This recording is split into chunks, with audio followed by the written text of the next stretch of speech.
Boa tarde, meu nome é Ademir Teixeira dos Santos, eu sou sócio, diretor técnico da ATT Engenharia, que é uma empresa de construção civil, é uma construtora, e nós temos um braço especializado em pisos de concreto, né?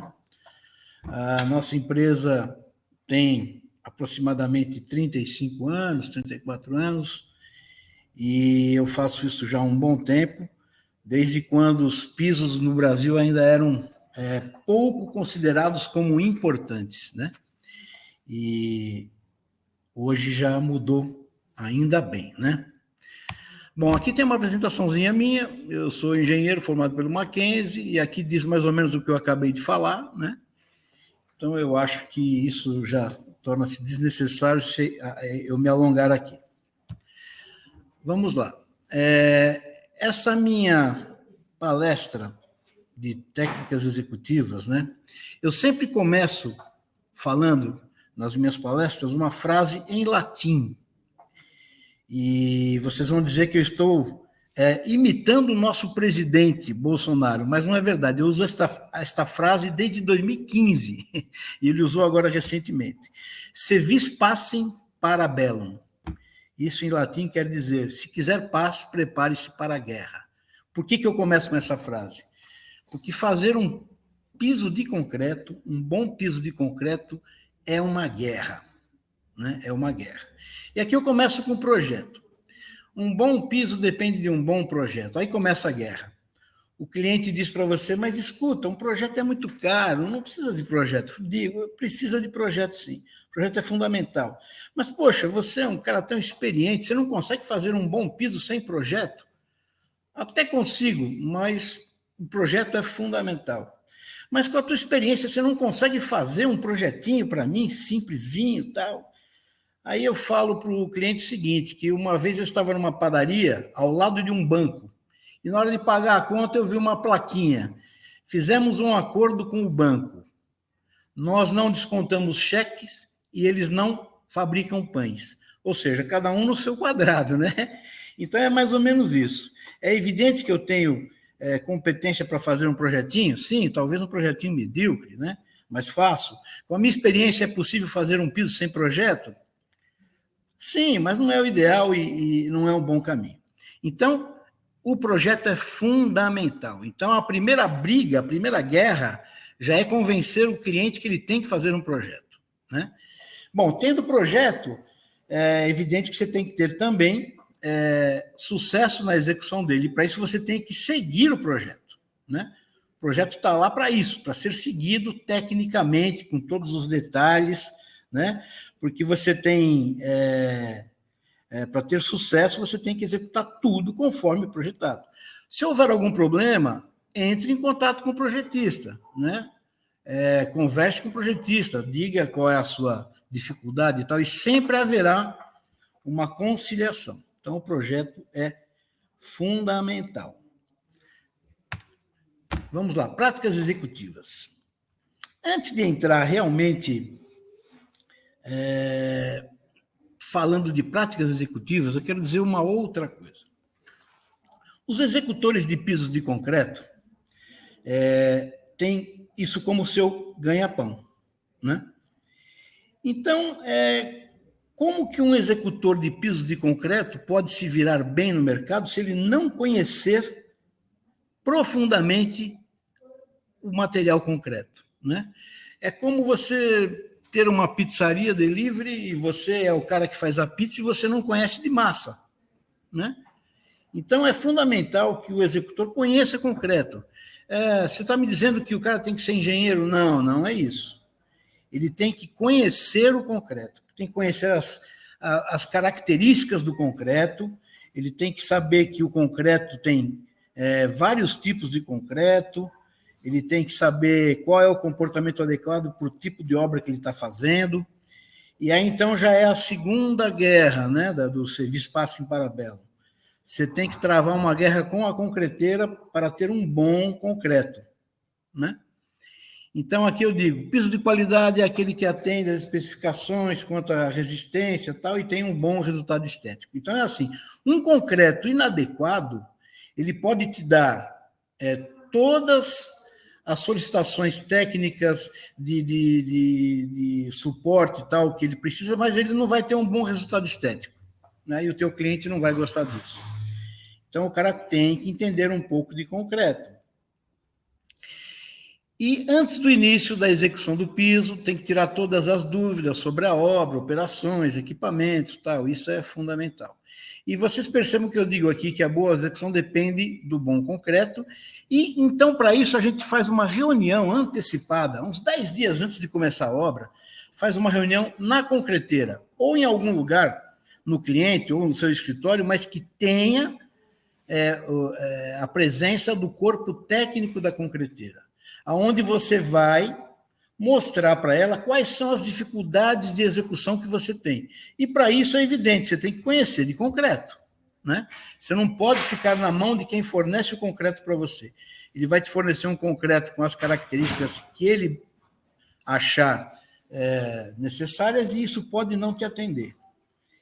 E aí eu gosto bastante disso, eu vou falar uma outra frase em latim. Alguém já deve ter visto, a cidade de São Paulo tem um brasão, e esse brasão está escrito non ducor, duco, e pouca gente sabe o que é. Não seja conduzido, conduza.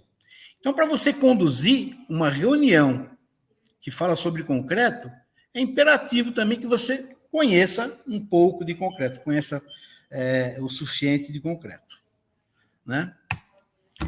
Vamos lá, máquinas e equipamentos.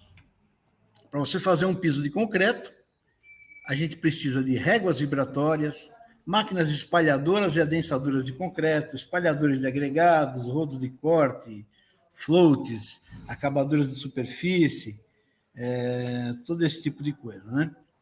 Mas agora eu vou entrar antes de falar, além disso, eu vou entrar num outro assunto que já também o serviço passa em paralelo.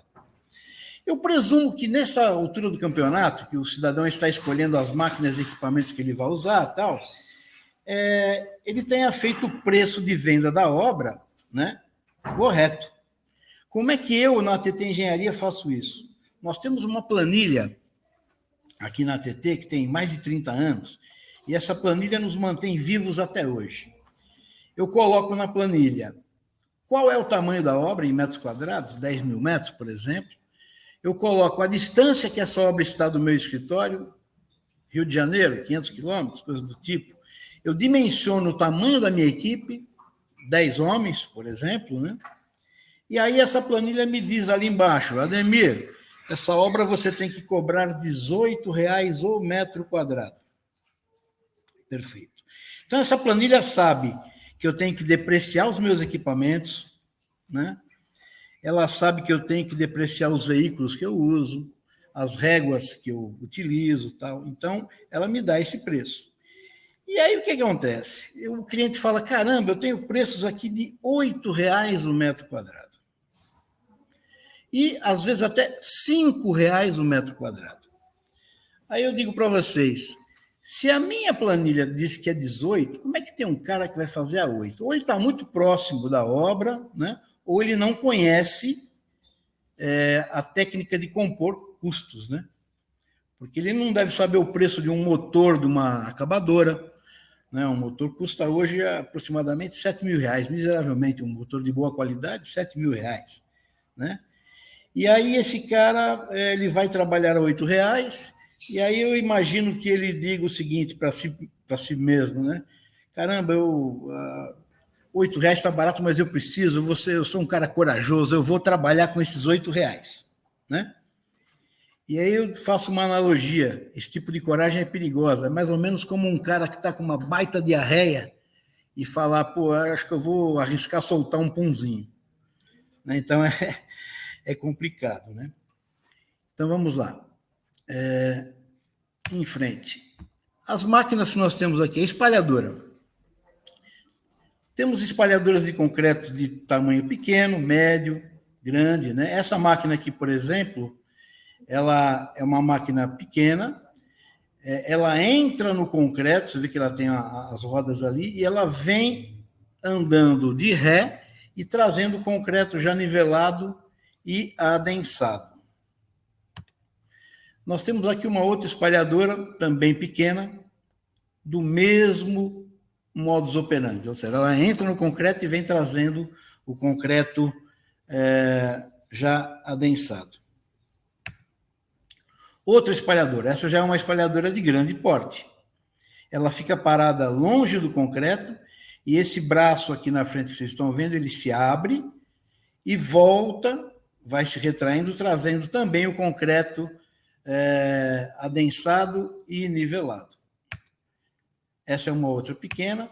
Esta é uma de médio porte, é uma máquina que trabalha nos mesmos moldes daquela grande, né? Tem o braço que se estende e volta, se recolhendo e trazendo o concreto nivelado e adensado. Essa é uma máquina por controle remoto, é a máquina que nós usamos na ATT Engenharia.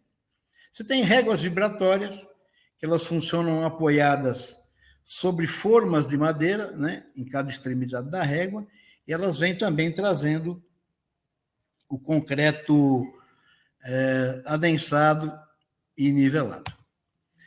Tem régua vibratória manual, né, que é uma régua que você não utiliza formas, você vem também andando sobre o concreto com ela, apoiado em mestras úmidas, né, o pessoal do mercado sabe o que é uma mestra úmida, e você também vem trazendo concreto nivelado e adensado.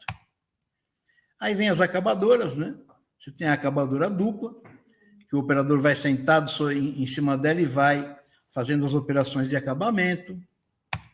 Você tem as acabadoras simples, onde ele vai andando na frente do equipamento, e ele com pressões com o braço para cima e para baixo, ele faz com que ela ande para um lado e para o outro. E temos as máquinas de corte, que vão fazer os cortes do piso, que já estão definidos em projeto, né? Você tem cortes definidos em projeto. Rodo de corte, nós vamos falar mais para frente sobre ele, uma ferramenta que ela é utilizada para você aumentar a planicidade do teu piso. Além das máquinas que te dão uma certa planicidade, depois você passa esse rodo de corte, eu vou dizer mais para frente como, ele aumenta a planicidade do piso. Floats, que são também ferramentas que podem abrir ou fechar a superfície do concreto fresco, né? Também vou dizer mais para frente um pouco sobre ele. Vamos lá, providências iniciais.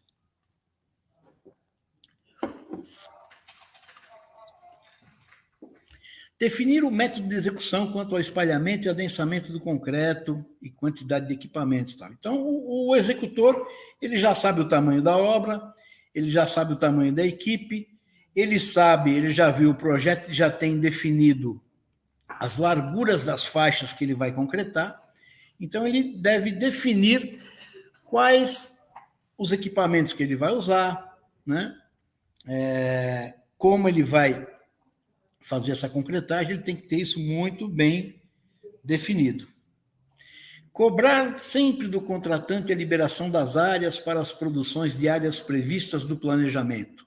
De novo, aqui vem o serviço passe em parabéns. O teu contratante liga para você e fala, vem amanhã para a obra, que já está tudo pronto para você, está tudo certo.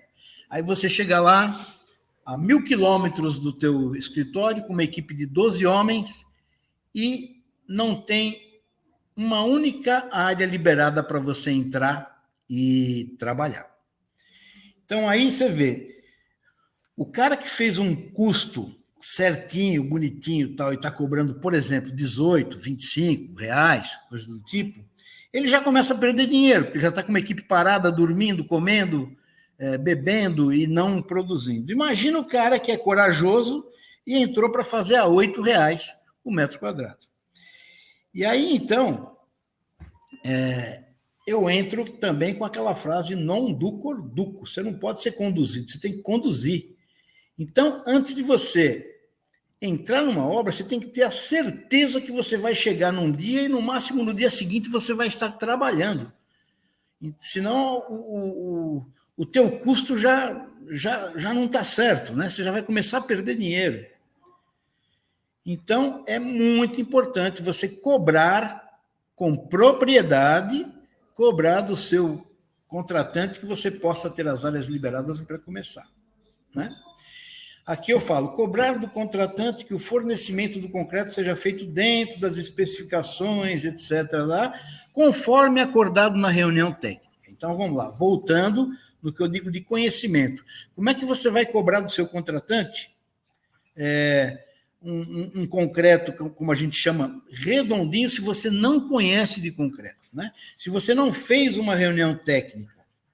Então, você tem que ter feito a reunião técnica, tem que conhecer de concreto para que você possa aplicar o non duco or duco. Você tem que conduzir, né? Então, vamos lá. Eu digo aqui a providência é muito importante e tal, né? E assim, mesmo que você conheça de concreto, faça uma reunião técnica, normalmente, quando você não tem um pacote completo no qual você fornece o concreto, você fica na mão da concreteira e da contratante, porque eles vão fornecer o contrato para você, né? O concreto para você. Então, é muito importante que você tenha estipulado algumas diretrizes básicas para que eles sigam de acordo com o que você precisa do comportamento do concreto para fazer um bom piso de concreto.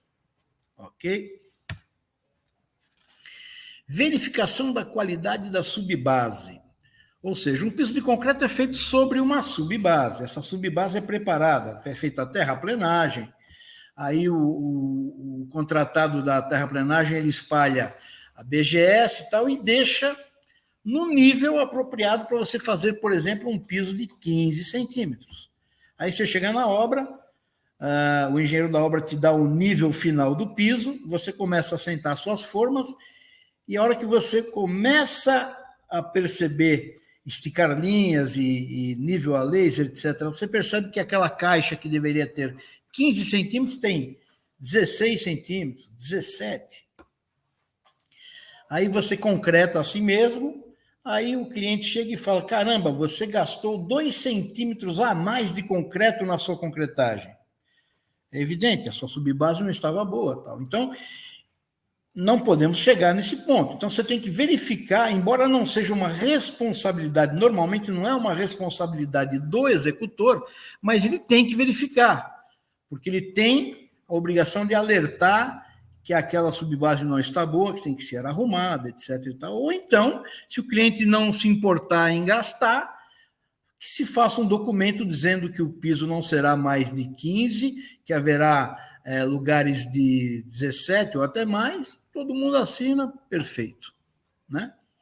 Verificação quanto à condição em que ocorrerá a concretagem. Normalmente, a gente pede como executor que as áreas estejam cobertas, fechadas lateralmente, e isso nem sempre acontece, principalmente hoje, que as obras têm cronogramas muito corridos, né? Então, é aquele atropelo, o cara quer que você faça o piso enquanto o cara está fazendo o telhado, enquanto ele está fechando lateralmente. Então, nem sempre o que a gente deseja acontece. Mas é muito importante que isso pudesse acontecer, porque áreas cobertas, evidentemente, você não vai sofrer com chuva, e fechadas lateralmente, você não vai sofrer com ventos e raios solares que não são bons para a tua concretagem. Aí vem também a verificação dos acessos da obra. Também não é sua responsabilidade, né? É a responsabilidade do contratante e da concreteira, mas vai te afetar diretamente. Se você tem uma concretagem marcada para amanhã e depois diariamente outras concretagens, e o cara não consegue entrar com o caminhão, você vai ficar parado na obra, né? Se a bomba-lança dele não conseguir entrar também, você vai ficar parado na obra. Então, o ideal seria que se você fizesse uma verificação desses acessos e etc., para poder não se prejudicar também, né? Verificação de área de descarte. Também não é interesse, não é responsabilidade sua, mas é importante que a concretagem ocorra e o cidadão do caminhão saiba onde é que ele vai lavar a bica, né? Se houver um descarte de concreto, onde vai ser jogado. Então, definir isso antes, né? É uma providência inicial também. Verificação de posicionamento da equipe do controle tecnológico. Isso é muito importante. O concreto só cai depois que a empresa de controle tecnológico contratada liberar o caminhão para ele descarregar o concreto. Se esse cidadão montar o QG dele a 600 metros de onde você está concretando, está longe demais, é evidente. Então, ele vai te atrapalhar. Então, você tem que também, embora não seja a sua responsabilidade, também você tem que interferir nisso.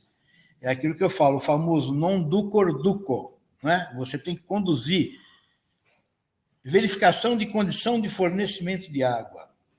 Às vezes o cara fala que vai fazer cura úmida e existe uma única torneira a 100 metros de onde você está trabalhando. Aí, então, você não consegue ter água em abundância para fazer essa cura úmida. Essa torneira você está usando, de repente para de cair água porque um outro empreiteiro foi lá, desligou a sua mangueira e colocou a dele. Então, tudo isso tem que ser verificado, né? Verificação da condição de acondicionamento de materiais a serem usados. O cara te contrata para fazer um piso com tela dupla, ele fala, a tela está logo ali. Esse logo ali dá 1 quilômetro de onde você está trabalhando. Ele quer que você pegue essa tela, 4, 5 pessoas trazendo cada painel e ande 1 quilômetro para poder colocar a tela. Então, tudo isso tem que ser visto antes. Está aqui, ó, providências iniciais, né? Você tem que ver bem antes disso. Verificação da subbase. Aqui está uma subbase. É evidente que ela provavelmente ainda não esteja terminada, mas é muito comum a gente encontrar subbases deste jeito e o contratante dizer que ela está pronta para receber o piso. Estão vendo? É completamente irregular, consumo de concreto com certeza será exagerado e vai se criar um grande problema. Execução. Bom, vamos lá. Aqui, mesmo porque o tempo não permite, né, não é, a ideia não é ensinar ninguém a fazer piso.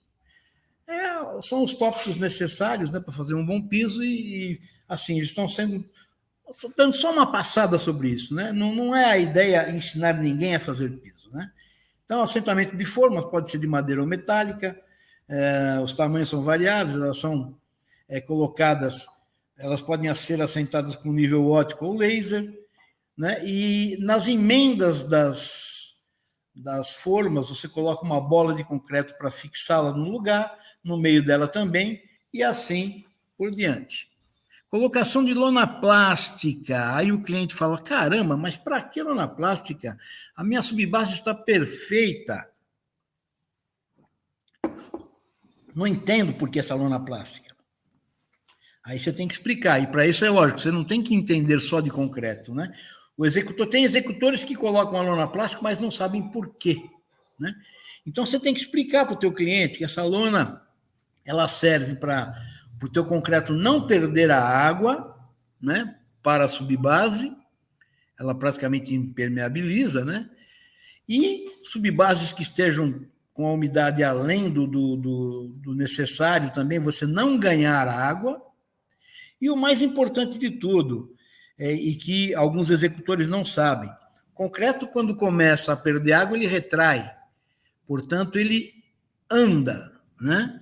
E se ele anda sobre uma superfície muito áspera, vamos dizer assim, ou seja, direto na BGS, ele pode ter essa pequena distância que ele anda com a retração travada e pode ter uma fissura. Então, o plástico, ele facilita que a retração do concreto, né, não proporcione nenhum travamento do concreto e assim causando alguma fissura ou coisa do tipo. Montagem de armadura. Aqui eu falo das montagens com telas simples, duplas, etc. e tal. E aqui também há uma influência da subbase. Se a sua subbase estiver irregular, o piso tem 15, você tem 16 num canto, 17 no outro, 13 no outro, o que vai acontecer? A sua tela inferior vai estar apoiada diretamente na sua subbase e é lógico, é evidente que ela vai acompanhar essas irregularidades. Aí você coloca a treliça metálica sobre ela e a tela superior sobre ela, e é evidente que essa tela superior também vai acompanhar as irregularidades. Então, num ponto onde a tela teria que, por projeto, estar com 3 centímetros no máximo de cobertura, ou ela vai aflorar, ou então ela vai ficar abaixo desses 3 centímetros. Ou seja, essa tela vai ter um posicionamento completamente variado, e ela não vai funcionar também. E você também pode ter fissuras por conta disso. Bom, vamos lá. Aqui eu falo de armaduras metálicas simples ou duplas, mas também os pisos podem ser feitos com macrofibras de polipropileno, associadas a microfibras, tal, que, no meu ponto de vista, hoje, é a melhor solução técnica. Desde que o projetista chegue à conclusão que pode ser utilizada, é a melhor solução técnica. Ela é mais fácil de executar, ela permite que você entre com o caminhão de concreto na faixa que você esteja executando e ele venha andando e jogando o caminhão, o concreto. Você vai economizar com bomba e é muito mais rápido. Tal. Eu sou fã de concretos com fibra, né? Muito fã de concretos com fibra. Bom, vamos em frente. Lançamento do concreto por bombeamento ou diretamente, foi isso que eu falei. Obviamente, antes do lançamento, a empresa de controle tecnológico já tem que ter feito o controle do slump, do concreto. Eu não vou me estender nisso aqui também, porque não temos tempo para isso, mas eu acredito que todos que estejam me ouvindo saibam, pelo menos superficialmente, do que eu estou falando, né? Formas. Aqui tem uma forma de madeira, é uma forma atípica, porque é uma forma, se não me engano, aqui eram 37 centímetros, é um piso no Porto de Santos, então era uma forma atípica. Vocês percebem que a bola de concreto que eu falo, ela está segurando uma mão francesa de madeira na junção das duas formas, né? Então é um tipo de forma que não se usa diariamente. Lona plástica, armadura e bombeamento. Então, aqui vocês estão vendo a lona plástica na faixa que está sendo concretada, dá para se ver a armadura sobre ela e o caminhão despejando o concreto por bombeamento. É uma bomba estacionária, como vocês podem perceber ali na frente. Aqui tem a armadura com tela metálica dupla, como eu já falei, né? Aqui temos a fibra metálica, que é aquela obra que eu falei no Porto de Santos. Vocês percebem a espessura pela perna dos executores ali que estão espalhando o concreto, né? Você percebe a altura do piso. Então, aqui foi uma obra com fibra metálica. E as obras com fibra metálica têm uma associação de aspersão de agregado mineral, né? Que é um material que você asperge sobre o concreto ainda fresco, para que essas fibras metálicas desapareçam, vamos dizer assim, da superfície, né? Ela fica abaixo desse agregado mineral e você não tem problemas de afloramento da fibra durante a execução. Execução. Então, vamos lá. Espalhamento, adensamento do concreto, eu já mostrei alguma coisa para vocês. E aqui eu coloco um negocinho importante. Vibração por vibrador de imersão junto às formas. Aí o cara fala, não precisa, eu uso a minha espalhadora ou a minha régua vibratória vibram muito bem e tal, mas junto das formas é muito importante que você venha com um vibrador de imersão dando umas agulhadas no concreto para vibrar melhor aquela parte que é mais difícil de você ter vibração por régua e por espalhadoras. Posicionamento correto das barras de transmissão nas furações das formas. As barras de transmissão, todos sabem o que é também, e elas têm que estar, elas não podem estar olhando para cima, para o lado, elas têm que estar realmente niveladas e muito bem colocadas, todas paralelas, direitinho e tal, porque você pode ter problemas depois, se uma barra ficar torta, a hora que essas faixas estiverem trabalhando, você pode ter um travamento e também uma fissura em formato de meia-lua, né? Isso é muito importante. Deixa eu falar uma coisa aqui que é importante também. Nós estamos falando de espalhamento e tal, e eu acho muito importante que as equipes, mesmo que trabalhem com laser screed, máquinas menores, tal, elas tenham habilidade para fazer sarrafeamentos manuais. Ou seja, se você está numa obra com uma laser screed ou com uma régua vibratória ou coisa do tipo, e de repente dá um pau nesses equipamentos, como é que você faz? Você tem que continuar, pelo menos até onde tem uma junta para parar por ali e tal, e a sua equipe vai ter que fazer um sarrafeamento manual. Então, as suas equipes têm que estar habilitadas para fazer isso com boa qualidade, né? Não é só espalhar e passar um sarrafo. Quando eu digo sarrafamento manual, é realmente como se fosse uma espalhadora de concreto, né? Então, a sua equipe tem que ter essa habilidade. Se a sua equipe ainda não tem, desenvolva essa habilidade na sua equipe, porque isso é importante. Eu faço uma analogia assim, meio grosseira, mas é assim. Uma equipe que trabalha com laser screed e não sabe sarrafear, é mais ou menos como um engenheiro que trabalha com calculadora e que, se perder a calculadora, não sabe fazer cálculo, né? Não sabe fazer o cálculo de cabeça, manualmente. É mais ou menos a mesma coisa, né? Então, vamos lá. Aplicação de float de madeira para a abertura da superfície. Muita gente não sabe o que é um float de madeira. Eu, muito pouco, vi gente utilizando float de madeira. Vocês viram lá na frente que eu mostrei uma foto de um float? E o float de madeira para que serve? Se você concretou, passou a régua vibratória, aí você abre o seu float, passa um float de madeira sobre o concreto fresco, ele vai abrir a superfície do concreto. E dessa maneira ele vai facilitar que a água suba se o concreto estiver se preparando para fazer uma exudação excessiva, né? Exudação excessiva, ele ajuda que aquela água suba mais rapidamente. E aí você já vai ter que ter uma técnica para poder trabalhar, porque isso não é bom para o concreto, evidentemente. Então, para isso serve um float de madeira. Então, normalmente, quando você tem obras de piso que vão trabalhar com aspersão de agregado mineral, você tem que antes abrir a superfície com float de madeira. Ok? Vamos lá, aplicação do rodo de corte. O rodo de corte, você tem que passar no concreto ainda fresco, começar a passar ainda fresco. Você tem uma faixa, por exemplo, de 100 metros de comprimento por 10 de largura. Conforme você vai jogando o concreto e vai espalhando e adensando, embora a gente não consiga enxergar, ao longo dos 100 metros você tem senoides do concreto. Você tem imperfeições, né, tipo uma senoide, que você tem que tirar para conseguir uma boa planicidade. Então, você passa o teu rodo de corte no sentido contrário ao que você lançou o concreto, justamente para cortar esta senoide. É como se fosse uma terraplenagem, corte e aterro.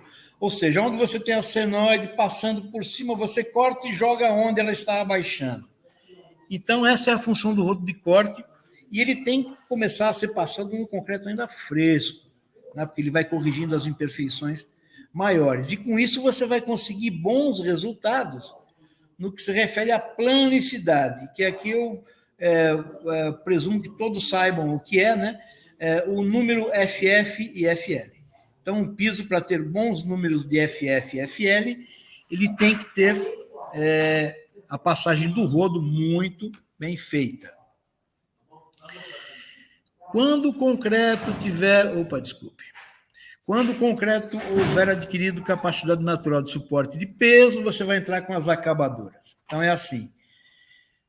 Na reunião técnica, voltando lá atrás, você tem que exigir da concreteira que ela te dê um concreto que, depois de lançado, demore no mínimo de 3,5 a 4 horas para começar a te dar esta capacidade de suporte para você colocar uma acabadora em cima. Por quê?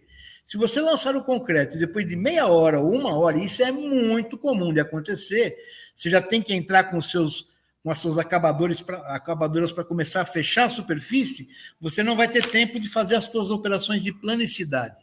Ou seja, passar o rodo de corte, tirar aquela senoide que eu falei e tal. Então, é muito importante que essas características do concreto sejam determinadas lá na reunião técnica. Ok? Vamos em frente. Aqui eu tenho uma régua vibratória. Essa aqui é uma obra que nós fizemos. Ela tem uma largura consideravelmente grande. E vocês percebem que a régua vibratória que está lá entre o caminhão e essa outra treliça aqui atrás, né? A régua vibratória está fazendo o trabalho de desempenho, nivelamento, etc. E aqui atrás eu tenho uma outra treliça, e vocês percebem que do lado direito da foto, você tem a gente chama de carrinho, né? Uma spreader. Esse carrinho, você joga o agregado mineral nele e ele vai andando, ele é mecânico, né? Ele é motor, ele anda sobre essa treliça com a abertura e velocidade que você determina para descarregar a quantidade exata por metro quadrado que o projetista definiu do agregado mineral. Ok? Régua vibratória manual, de pequeno porte. É aquela que eu falei, que você vai andando com ela e trazendo, né, para trás sobre mestras úmidas. Máquina espalhadora grande, né, é a laser screed, que, como eu falei, que o braço avança e vem trazendo o concreto já desempenado e nivelado. Aqui é aquela que eu falei, que é de médio porte, que é de controle remoto. Vocês percebem que não tem nenhum operador nela, tem um cidadão aqui também do lado direito, controlando remotamente a máquina.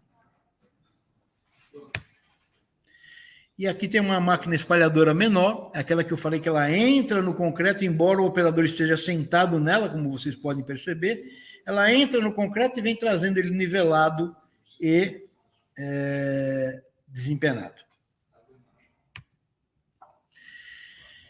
Eu falei sobre o posicionamento das barras, né, corretos. Aqui nessa foto vocês podem perceber o que é um posicionamento correto de barra de transmissão. Vocês percebem que elas estão todas no mesmo posicionamento, né? E evitam os problemas depois de fissuração e etc.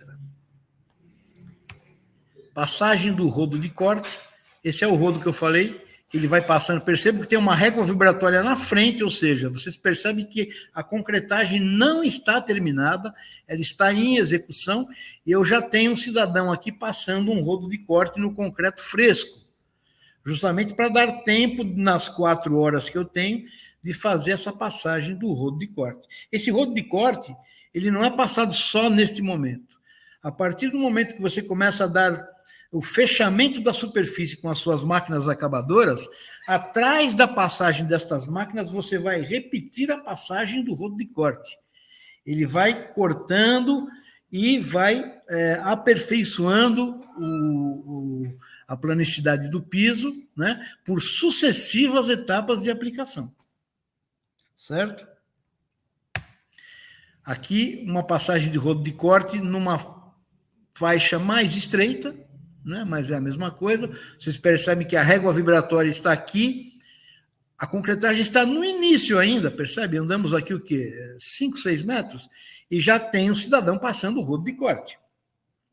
Isso é muito importante para se conseguir bons números de FF e FL. Eu vou falar mais um pouquinho sobre esse FF e FL mais para frente.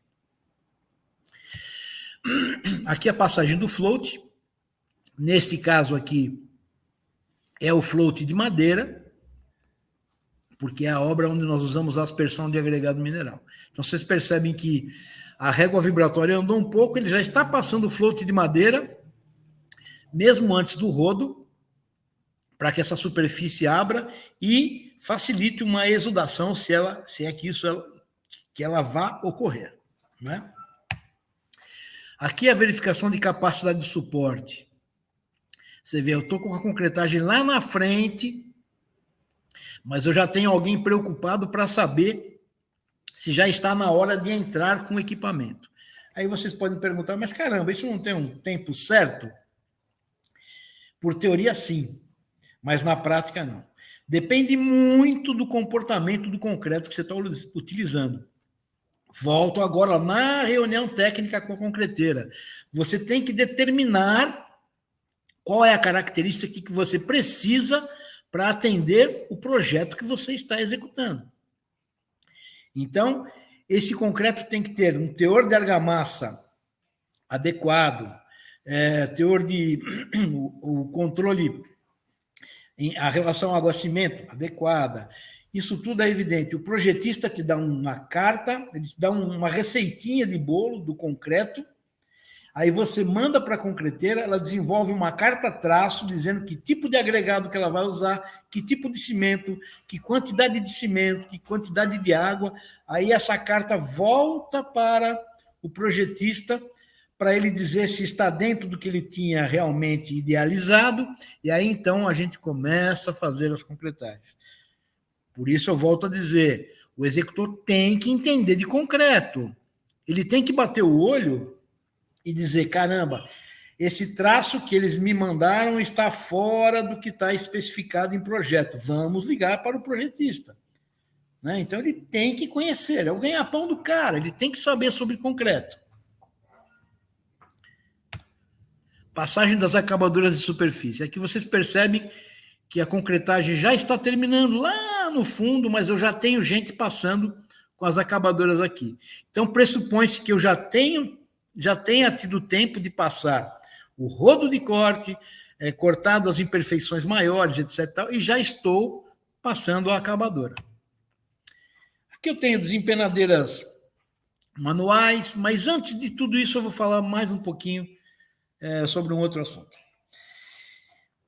O bom executor ele tem que saber dimensionar bem a equipe. Isso está ligado também àquele preço que ele às vezes insiste em fazer a R$8. Vocês estão vendo que todos esses detalhes que eu estou mostrando aqui envolvem muita gente. Então não adianta o cara, por conta de estar cobrando R$8 por metro quadrado, ao invés de 10 homens numa obra, ele manda 6. Quando não, manda 4. Né? E não preciso dizer o que vai acontecer. Né? É aquela coragem que eu falei do cara com diarreia. Não vai dar certo. Então, a equipe tem que estar muito bem dimensionada. E isso acontece lá na venda do concreto. Esse dimensionamento está lá na venda da tua obra. Bom, desempenadeira manual, acabamento de beiral. Muita gente nem sabe o que é isso, acabamento de beiral. Entornos de caixas e pilares. Depois eu vou falar um pouco mais sobre eles. Lâminas acabadoras. São as lâminas que vão nas acabadoras simples e duplas, tal, que é o equipamento que se usa para você dar o acabamento superficial. Elas vão girando na superfície, vão fechando a superfície e vão chegando ao ponto de dar o acabamento, que muitos falam está queimando já, né? Começa a queimar o piso. São essas lâminas que trabalham sob os acabadores mecânicos. Outro tipo de lâmina, você tem a pá estreita, a pá larga. Também não vou ensinar aqui, porque não vai haver tempo, né? Cada uma tem a sua característica e o tempo certo e a hora certa de usar. Discos acabadores, né? Esses discos, eles estão vendo que eles têm um encaixe aqui, a máquina está com aquelas pás estreitas, elas encaixam neste disco metálico, e aí quando ela passa a girar, o que tem contato com a superfície é o disco metálico como um todo, né? E não as pás, as 4 pás da acabadora. Então, isso aqui tem também uma hora certa para passar esse discão, que também não vou entrar nessa área aqui, mas tem a hora certa de entrar com esse discão. Execução. Então, vamos lá. Após finalizadas as tarefas do acabamento superficial, aplicar a cura química ou cura úmida. Então, vamos voltar naquela torneira que eu falei. O cidadão fala, não, eu prefiro a cura úmida. Eu, como engenheiro, também prefiro. A melhor cura que existe, a mais eficiente, é a cura úmida, desde que você tenha realmente água. Né? Para fazer cura úmida, precisa de água. Então, não adianta você colocar uma manta em cima do piso e não ter água para molhar a manta. Então, cada vez mais se usa a cura química, porque a água é um elemento muito difícil de se conseguir em obra. Muito difícil. Então, vamos lá. Depois você acaba de fechar a superfície, que é o acabamento superficial, você vai colocar a cura química. É um aspersor costal com o elemento químico, que é a cura, e você vai jogando sobre o piso. Ele forma um filme e permite que você tenha essa superfície fechada e o concreto vai perder água gradualmente, gradativamente, ao longo dos 7 primeiros dias, que são muito importantes, né? Aqui eu falo da cura úmida, que tem que estar molhada também por esses 7 dias, e essa é a grande dificuldade. Como manter uma manta umedecida por 7 dias numa obra que você só tem uma torneira ou não tem água? É bastante complicado, né? Cortes de indução. O que são cortes de indução? Rapidamente, o projeto prevê que você faça uma faixa de 100 metros por 10 de largura e depois venha no comprimento cortando a cada 5, 6 metros, 7 metros, ou coisa do tipo. Se você não fizer nenhum corte, esse piso vai trincar. Ele vai trincar aonde? Mais ou menos a cada 7 metros, tá? Ou seja, então você faz um corte aonde você quer que o teu piso trinque, por isso que chama junta de indução. Você vai induzir através de um corte superficial, tenha 1/3 da espessura do teu piso, você vai induzir que dali para baixo, daquele corte de 1/3 da espessura para baixo, o teu piso trinque sozinho. Então você vai enxergar por cima, você vai ver um corte bonitinho, retilíneo, e dali para baixo ele vai estar trincado. Então, o piso vai trincar de qualquer maneira. Então você induz que ele trinque aonde você quer. Isso já vem no projeto. Você tem um tempo de espera para esses cortes? Tem. Fala-se 10 a 12 horas, mas depende muito do concreto. Volto àquela reunião. Se o concreto tiver um comportamento completamente diferente do que você precisa, você acabou de dar o acabamento aqui numa faixa de 100 metros, os primeiros 5 metros lá já estão trincando muito antes das 10 horas que se prevê fazer um corte, né? Então, tudo isso tem que ser muito bem discutido na reunião técnica com a concreteira. E, por fim, promover a limpeza grossa do piso, né? O que é a limpeza grossa? Você tira as suas formas, você tem aquelas bolas de concreto que ficam jogadas, você tem que levar aquilo para uma caçamba, coisa do tipo, né? Então, essa limpeza é você que tem que fazer. Aqui é a cura química, que eu falei, né? O cara fazendo a aspersão com aspersor costal. Aqui é a máquina de corte, fazendo os cortes. E vamos falar de número F, aferição dos números F, FF, FL. Um piso pode ser nivelado e não plano. O pessoal confunde. Puxa, como não pode? Nivelado, plano é a mesma coisa. Não é a mesma coisa. O que é um piso nivelado? Imagine a sua mesa de trabalho. Você pega a sua mesa de trabalho, coloca o nível de mão em cima dela e a bolinha fica certinha no centro, nos 2 sentidos. A sua mesa está nivelada. Mas ela pode ter vários buracos na superfície. Então, você não pode dizer que ela é plana. Ela tem diferença de planicidade. Entre um buraco e outro, ela não tem planicidade. Então, se você tiver uma mesa extremamente nivelada nos 2 sentidos, mas cheia de buracos, vamos falar de um piso. O piso está nivelado, mas não está plano. Ao contrário, você pode ter um piso extremamente plano, sem nenhum tipo de imperfeição, porém é uma rampa. Então você tem um piso desnivelado, é uma rampa, e extremamente plano, né? Então, confunde-se muito nivelamento com planicidade. São 2 coisas diferentes.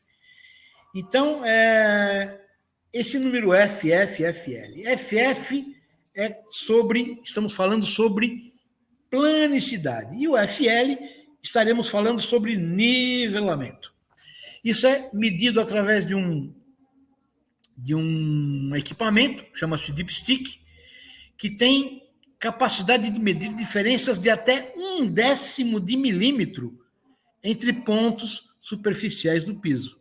Ou seja, esse equipamento tem 2 pezinhos, vocês vão ver mais para frente, vai ter uma foto dele, e entre esses dois pezinhos tem aproximadamente 30, 33 centímetros. Então, entre esses 33 centímetros, ele consegue medir décimos de milímetro.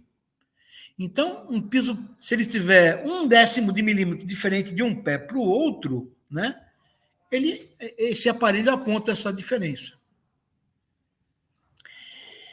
Aqui eu falo sobre como fazer a medição da faixa concretada, né? O rapaz caminha diagonalmente a faixa que você concretou com esse aparelho, fazendo um zigue-zague. Esse aparelho vai medindo, vai pegando essas medidas, joga para um computadorzinho que ele tem, e aí te dá um gráfico dizendo como está a sua planicidade e o seu nivelamento. E é evidente, quanto maior o número, FF é um número o quê? É metro? Não, é um número puro, FF 45, FL 25. Quanto maior for o número FF, mais plano o seu piso é. E quanto maior for o seu número de FL, mais nivelado o seu piso é. Esse é o famoso dipstick. Percebam que é um aparelho que você tem ali no meio um palm top, um computadorzinho, ele tem um sensor ali embaixo, aonde saem os dois pezinhos que eu falei, e esse cidadão, ele anda, tá vendo que ele está segurando uma haste aqui com uma bola preta em cima. Ele girando a mão, levantando um dos pezinhos do chão e mantendo o outro apoiado, ele gira esse aparelho, e aí apoia o pezinho que estava levantado, levanta o outro, gira o aparelho virando essa bola, e esse aparelho vai sendo conduzido ao longo da faixa e medindo a cada 33 centímetros essas diferenças de décimo de milímetro. O mesmo dipstick, né? São empresas diferentes, tem várias empresas que fazem isso. E vou entrar em mais fotos. Mas antes de mais fotos, eu vou falar um pouquinho sobre FF-FL, porque assim, o projetista normalmente pede, de acordo com a necessidade do cliente dele, o cara vai andar com uma empilhadeira, uma trilateral, coisa do tipo, ele chega à conclusão que o FF tem que ser, por exemplo, 50 e o FL 25. Para conseguir isso, você tem, como eu já falei, tem que ter um bom concreto, uma boa equipe executora, o cara que saiba passar o rodo de corte realmente, tenha capacidade para isso, para você chegar nesses números. E, atualmente, tem números muito maiores do que isso, né? Eu tenho visto obras aí que o FF é de 130, FL de quase 100, memorável, ótimo, é muito difícil conseguir isso. Mas eu, particularmente, né, isso é uma visão minha como executor de piso e engenheiro, né? Uma empilhadeira trilateral, que é muito exigente em termos de planicidade para ela andar, o projetista seleciona um FF de 80 para que ela possa andar, né? E um FL de, se não me engano, 45, coisa do tipo. Então, por que nós temos FF hoje em dia de 130, FL de 120? É extremamente difícil conseguir isso, né? Muito difícil.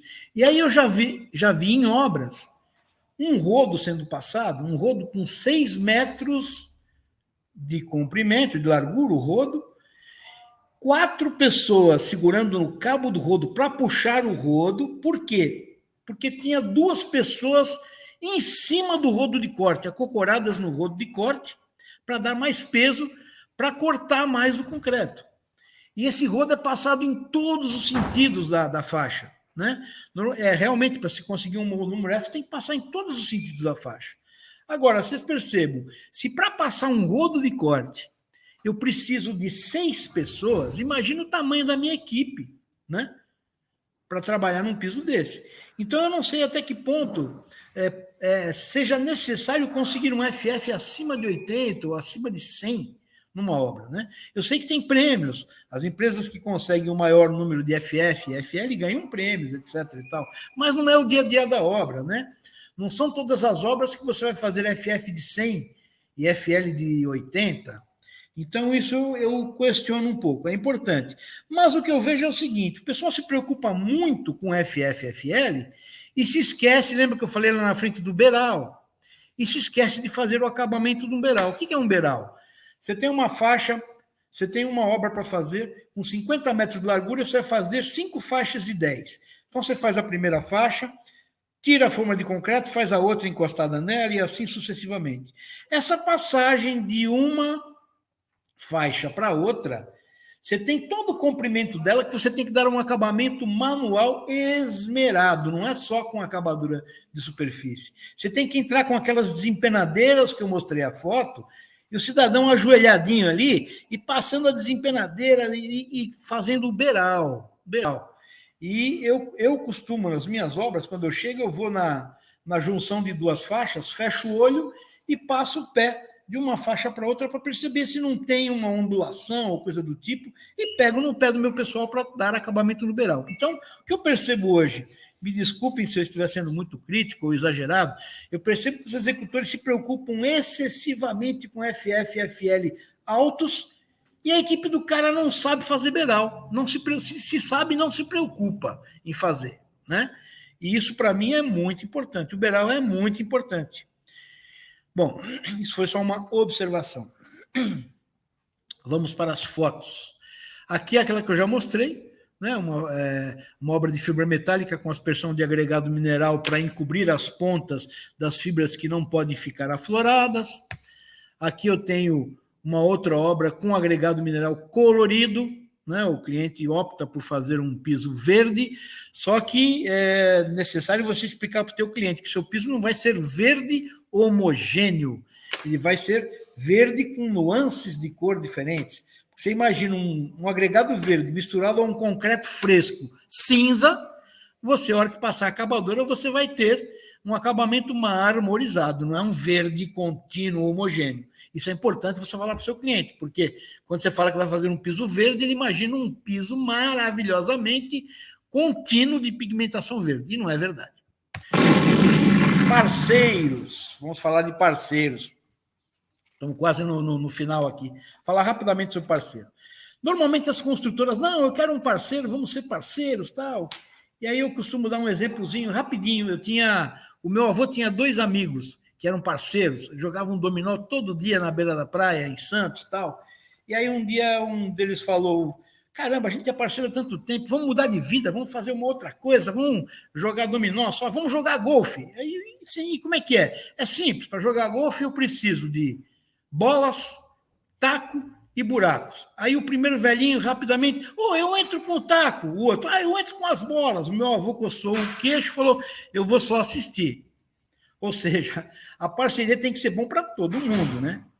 Não pode ser uma parceria para um só ou para 2. A parceria tem que ser boa para todo mundo. E aqui eu mostro mais ou menos o que é parceria. Numa obra grande desta aqui, né? Com certeza, o engenheiro da obra autorizou um dos empreiteiros a utilizar um guindaste para fazer um içamento. Perceba o que eu falei, eu estou fazendo o piso e a obra não está totalmente coberta, percebe? Então, ele autorizou alguém a pegar o seu guindaste, ele foi lá no meu piso, percebam aqui, ó, um piso inacabado. Esse piso deve ter o quê? Umas 2 semanas, se tiver de feito, porque eu não fiz a outra faixa ainda. Ele foi lá e olha onde ele apoiou a sapata do guindaste dele. Em cima do meu piso. Eu não preciso dizer o que aconteceu, né? Vocês estão percebendo aqui já uma fissuração, olha? E aí depois, quando se faz a outra parte do piso, esse mesmo construtor, esse mesmo engenheiro te chama e fala, teu piso trincou, o que você fez de errado aqui? Então, essa é a parceria que a gente tem que tomar cuidado, né? Olha lá que bonitinho, ó. Percebe? Então é isso. Parceria tem que ser bom para todo mundo, né? Volto a falar, façam a sua composição de custo em cima, na ponta do lápis.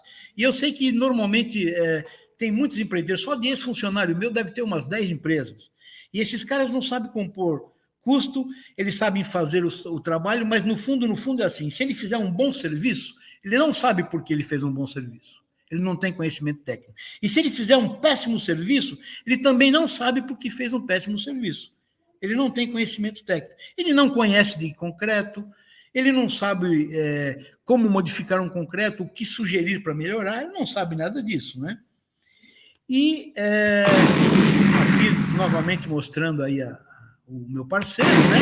Olha só que legal. Ele continuou ainda para frente, vejo a fissuração lá no cantinho, e eu vou dizer aqui que o preço é sempre assim, é isso que eu estou te mostrando aí, né?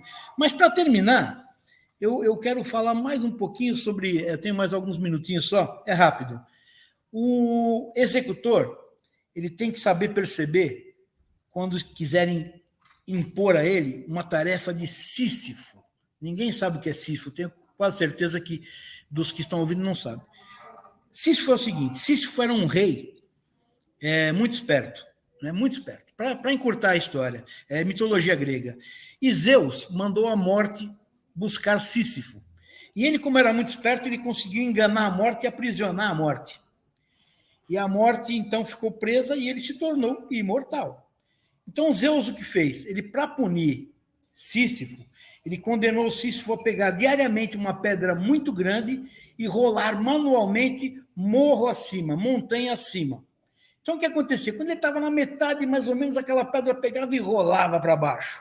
Ele tinha que voltar e continuar rolando a pedra para cima, e isso ele foi condenado durante toda a eternidade, que ele estava imortal. Então, isso é um trabalho de Sísifo, ou seja, é o tipo do trabalho que não tem sentido e que é quase impossível de fazer bem feito. Então, quando o cara trabalha a R$5, R$8, não conhece seu custo, e ele vai ter que passar rodo e tal, é o que eu costumo chamar de trabalho de Sísifo, né? É um negócio impossível de se fazer bem feito e só vai acabar com ele, né? Então é aquilo que eu falo e vou terminar dizendo novamente sobre o brasão de São Paulo. Non ducor duco. Ou seja, não sejam conduzidos. É evidente que tudo tem bom senso, você tem que saber tratar, às vezes recuar, às vezes avançar, mas tem que se impor, né? Você tem que se impor tecnicamente. Então, non ducor duco. Gente, muito obrigado. É isso. Mais uma vez, eu digo, no meu intuito não é ensinar ninguém a nada, mas passar um pouco de experiência. Muito obrigado.